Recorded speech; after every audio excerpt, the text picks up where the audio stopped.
In this very short video on using R for data analysis, we're going to use the Johns Hopkins data set of the coronavirus data, and I'm just going to show you how to extract information from it and how to do some simple visualizations. We're going to use Plotly for that and just draw some conclusions. Now I'm going to warn you, it's based on South African data, and I'm just going to use South Africa as an example. I'm also going to compare it to the United Kingdom and to Germany, just to draw some conclusions for a country like South Africa, which is a month or two behind as far as the case numbers are concerned, and how that might translate into what's going to happen over the next 2 months.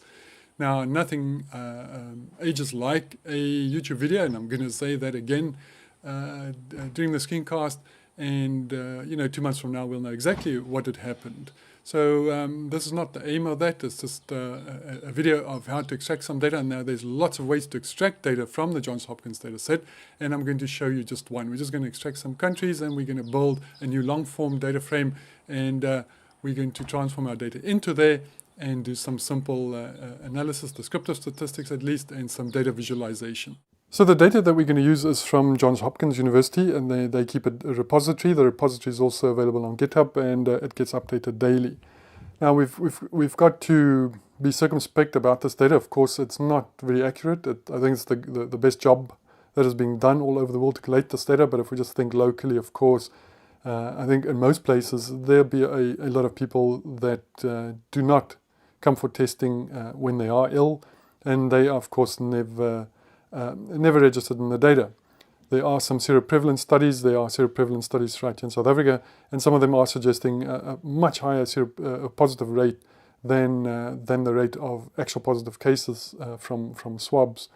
In some instances, a seroprevalence rate after the first wave of up to a quarter, and might be even more. And of course, while we now today very much on the upward climb as far as the second wave is concerned, of course, the seroprevalence rate is just going to climb. But this is the best data that we have, and what we're trying to achieve here is not look at the absolute values for any one specific country. We're looking at trends, and we're looking at comparisons. So you can see the aims here of this notebook is just to show you how to use the R language to deal with the data that you can get from Johns Hopkins, at least on their GitHub repository. So it's just going to be an introduction. We're not going to get into it deeply, but there's some vagaries to that data set, and you have to know how to wrangle the data to get the answers that you're looking for. So that's one thing, just to show you how to use the R language for that. The second aim is just going to use it as a teaching resource for data analysis, because we are going to do some data analysis in this notebook, and we're gonna use that as teaching material, how to do and think about data analysis. And I hinted to that, of course, in saying we're not looking at the absolute values. We want to see some interesting plots, and we want to draw some conclusions from that. And that's data science. I'm going to also compare countries. So this is inherently meant for South Africa. I'm also going to add Germany and the United Kingdom to this as my two countries of comparison, just because those would be two first world countries that I want to compare South Africa to, which is most definitely not. And those countries, bar a couple of million cases, people is roughly sort of in the same ballpark figure when it comes to the size of the population. And of course, we want to express our data per 100,000 people, or some such ratio, so that we can compare different countries to each other. But if you want to see the comparison with other countries, if you use R, it's certainly you can use this notebook and just extract some of that data. And what I want to talk about and just hop back to is the fact that this is data for South Africa and what lies ahead for us. Now, nothing ages as quickly as a YouTube video, and if I have the time and the ability, certainly I'll make a follow-up to this, because by the time you watch this, we know, you would have known what was going to happen.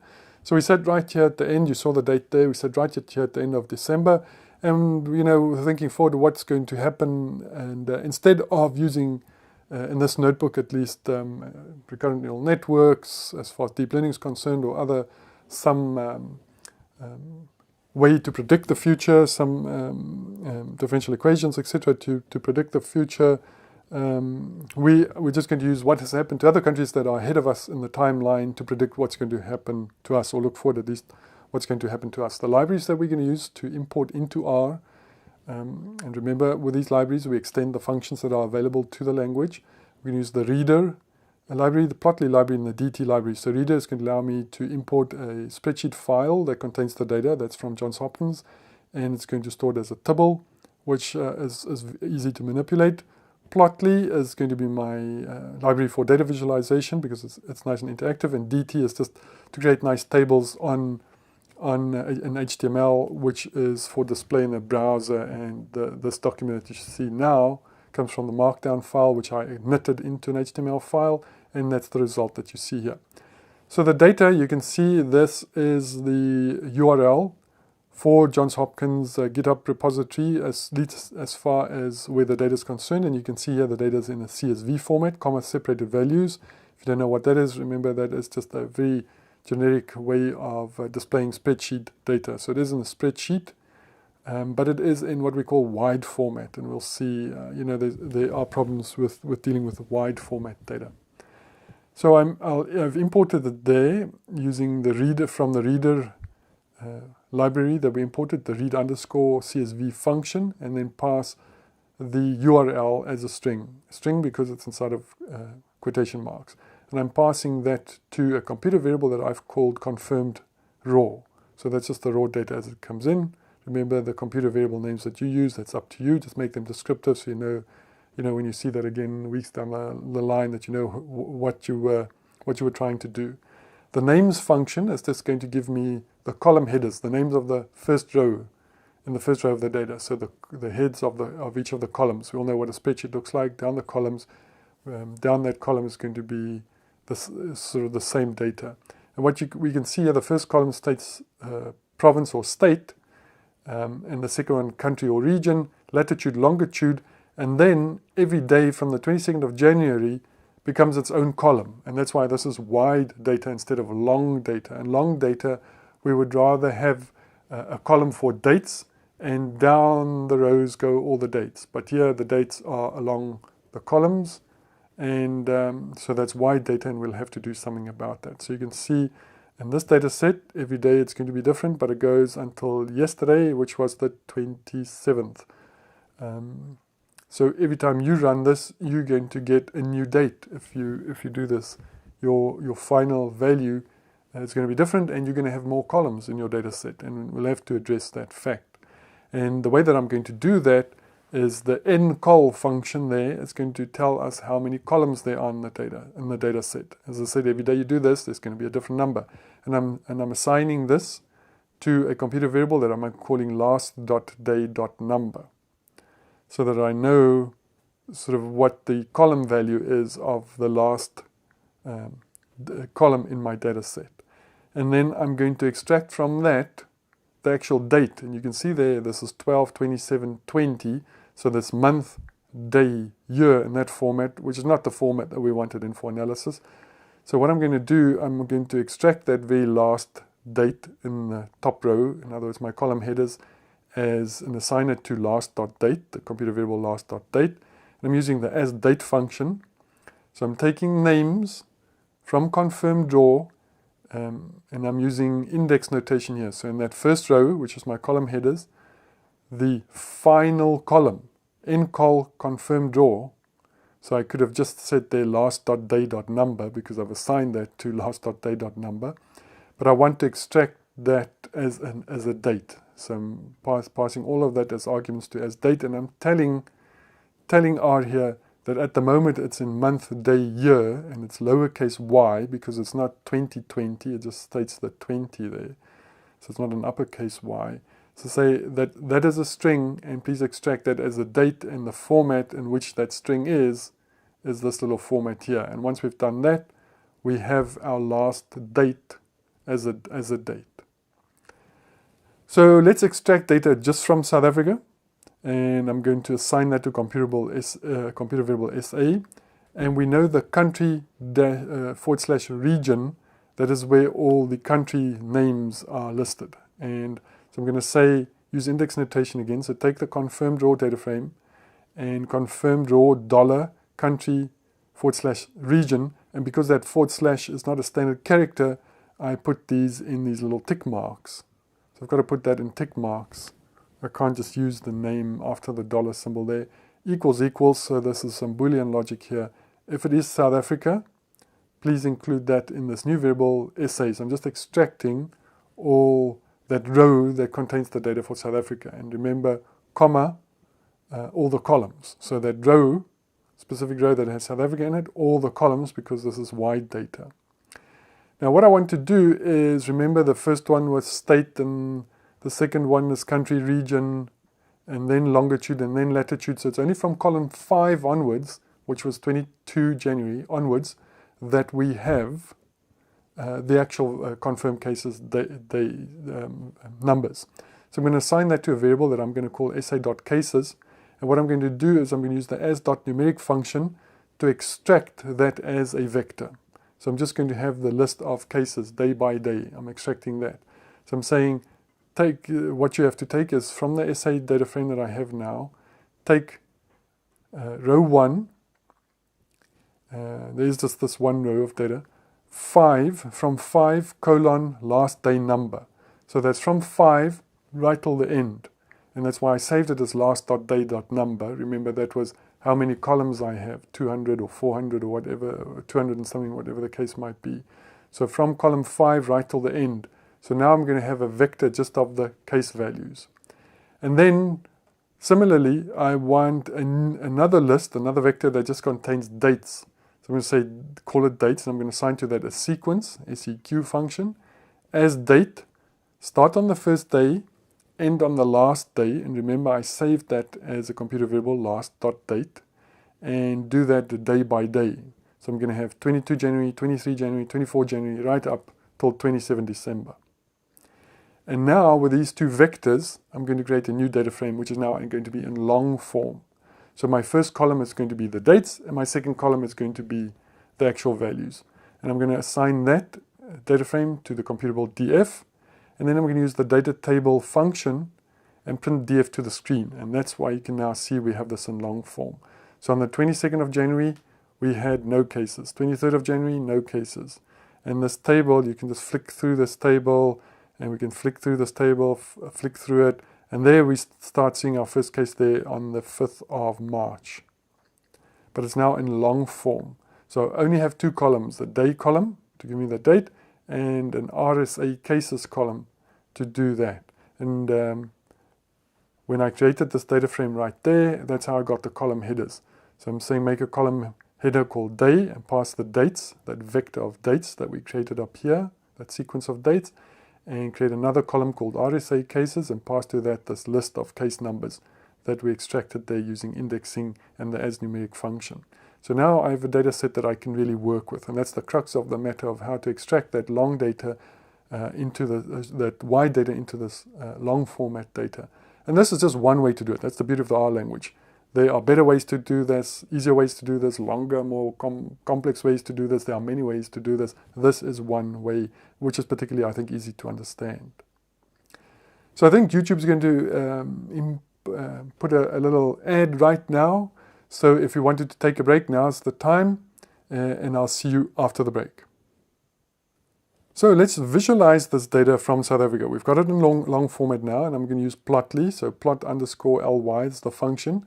On my x-axis, I want from my data frame the day, and on my y, I want the RSA cases. The mode that I want is markers, so just little dots. The type that I want is a scatter plot, and the name I'm going to give it is RSA, and I'm using the pipe operator there to pipe that to all of this to the layout function. And in the layout function, I want title, x-axis, and y-axis. That's my title that I pass as a string. My x-axis, you can do a lot of stuff to that, so you've got to pass those parameters or arguments as a list. So I just want to change the title there, so I'm giving it a title date and number of cases. And then when we draw this to the screen, we can see how the cases started here. Nothing on 22nd of January, and I like this interactive plot because every place I hover, we can see what happens. So there was our first wave, sort of calmed down for a little bit, and we went into the second wave. And the last dot there was going to be of the 27th of December, where we had reached 1 million registered cases at least. And of course, this is all interactive, so I can just draw a little square over there, and it's going to zoom in, and I can also just move it around just to have a look at different bits. So I can just really zoom in, And of course I can go back and hit the home button, reset the axis, and we're back to that. So it's very nice sort of just to zone in there on the data that you are looking for. And you can of course just export this there as a PNG file in case you want this in a report. So that's it, but what we want is, so this is the cumulative cases, what is the case number per day? So what I'm going to do is I'm going to take my data frame and I'm going to add RSA daily, a new column that I'm going to call RSA daily, and I'm just going to take every day's case, the cumulative case, and I'm going to subtract that from this using the lag function. So my lag is going to be set for 1 day, so it's just going to look for cumulative. The cumulative value is the difference between each day. So that difference will of course be the number of new cases the next day. So that's very easy to use with the dplyr, dplyr package. It has a lag function and that's very easy to do. So now we're going to plot every day's new cases. And we can now clearly see the two waves. And already the second wave is outsprinting the peak of the first wave, which is about 13,900 cases, and here we have 14,700 new cases registered on each day, so you can clearly see what's happening there. So that's quite interesting enough, but let's take a country sort of similar population, and we have a look at what happened to them, because we know we're trailing them by a couple of months. So let's add Germany and United Kingdom. So we're going to go through the exact same steps. I'm going to say confirm, draw the country. Is that Germany? And that's be included. I'm going to extract the values again as a numeric vector. And I'm going to create a new column to my data set, my data frame. And I'm going to call it Germany cases and Germany daily. And the daily, remember, I'm just going to use the lag function again. So we get that exact same information we have for South Africa, we're going to get for Germany as well. And there we can see clearly this lag. I mean, the first wave started for Germany round about here in March, and we started this climb only here in May. So lagging a couple of months behind there. And we can clearly see the second wave way outsprinting the first wave as far as Germany is concerned. And we can see that with a couple of months we are behind. Now you've got to wonder, where are we going to go? And the concerning thing here, of course, is if you look when the sort of steady state was reached, when in this plateau here, the South African plateau, even with a smaller population, was much higher. So where are we going to be in 2 months' time? That's the big concern. And before I say something about that, I think this plot, at least for us, for everyone, is quite concerning. Of course, for Germany, but for South Africa as well. What we do now is just to plot the different numbers, and as you can see, quite a scattering there, and the reasons for that, for representing the data here in Germany. And then in South Africa, again, clearly a couple of months later. And you can see also when we went through this phase after the first wave that there were quite a few number of cases per day, as opposed to Germany that went down quite far, 422, and we stayed much higher still in the 2000s there. So that's very concerning. So there's about a 20 million people difference in the population. So I said it's sort of in the same ballpark, but it's not really. The other problem that we have with this data, not only is it not accurate because not all cases come for testing, especially we know here in South Africa, seeing that the prevalence rate is so much higher than the confirmed rate, is that we also don't have accurate numbers as far as the population is concerned. We do know that we have a lot of illegal immigration in South Africa. Whether a subset of those people had gone back to their countries, to our northern borders, we're not 100% sure. This is also population data from 2018. So it's not accurate, but as I say, the idea here is to compare and to look at changes over time. So for that, we don't have to be terribly accurate with our numbers. So what I'm going to do is SA population, you can see there, in German population, and we're just dividing that by 100,000 so that we can express the number of cases per 100,000 people. And that's going to give us more of a sort of equal pegging.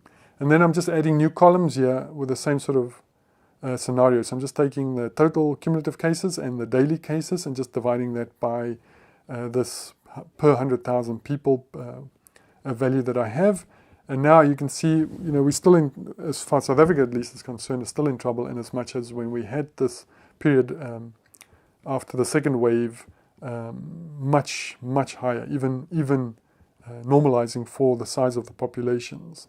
And of course we can see we're sort of catching up in as much as the time lag between the first wave and the second wave was a lot shorter. And we can see a similar thing here for the daily cases. So let's, as I mentioned before, let's add United Kingdom to this, which has even higher rate than Germany. And again, you can scrutinize this data. Remember, it's always easy just to zoom in on this data. And now we zoomed zoomed in. We can also pan around, so I can pan around left and right, or we can just go back, reset the axis, and we're back to a chart. So it's nice and interactive. And again, I think as pertaining to those two countries, what lies in store for us. And once again, just here when it comes to the daily cases, and you can see for the United Kingdom, first wave, second wave, and a kind of a dip, and almost a third wave now. And we can think exactly the same thing is going to happen. Now, just yesterday, as far as the timing of this recording is concerned, we have had the fact that we are back to level 3 restrictions. We had level 5, which is total lockdown, 4, 3, 2, 1. And as far as level 3 is concerned, well, these things are not that precise, because what level 3 was before and what level 3 is now is a bit different. But at least yesterday there were some changes again, some new restrictions brought in to try and get this under control. Now, how much of this is due to a virus that is more contagious? We all see that in the reports, and we know in vivo tests suggest that there is better binding to receptors, but that's in vivo. That that does not always translate to what happens in the real world. And I don't think there are particular studies that really have confirmed the fact that this is more contagious, because certainly we've had gross changes in the way people interact. We've all noticed that people have gone on holiday, they gather, they don't adhere to social distancing, they don't wear masks properly. We've seen that change in the attitude, and surely the changes that we see here cannot all be put into mutations of the virus. We know there's over 100,000, I think, mutations now identified in the virus. So where is this all going to end? Certainly, if the changes that were brought in yesterday, from this data at least, it seems like we're not in for a rosy January and February, as we would hope. Of course, the economy suffers from all of this. The healthcare system suffers from this, and we all fear a time when people will come to the hospital and there's just no way to be helped. I think the reality might strike for people then. Behavior certainly has to be kept in check. On the other hand, the economies have to be kept running. In South Africa, of course, there's going to be a gross delay in vaccination. We struggle to pay just the deposit to be part of the COVAX. COVAX is never going to produce or provide us, I think, with enough vials of vaccination then to cover the whole population. It's only going to be a subset of the population, and by the time it becomes widely available in South Africa, one has to wonder what the seroprevalence rate is going to be. How close are we going to get to herd immunity before, probably by the end of 2021, where we see mass vaccinations in South Africa. And of course, this is a novel virus. We don't know where it goes. I think the prevailing thought is that that the mutations would not lead to a requirement in the change of the vaccine, but it is a novel virus, so we can't speak with any kind of surety as far as that is concerned. What I think from this data, unless something major happens, that the next 2 months might not be, the caseload might not be or change in the way that we would hope that it's going to rise, and it's going to rise considerably as people now have been on vacation, met with their friends and family, and are going to do New Year's celebrations, and we'll have to see what January and February at least has in store for us. I hope you found this video informative. If so, remember, please subscribe to this channel and leave some comments down below. It's nice to interact with a community of people who watch these videos.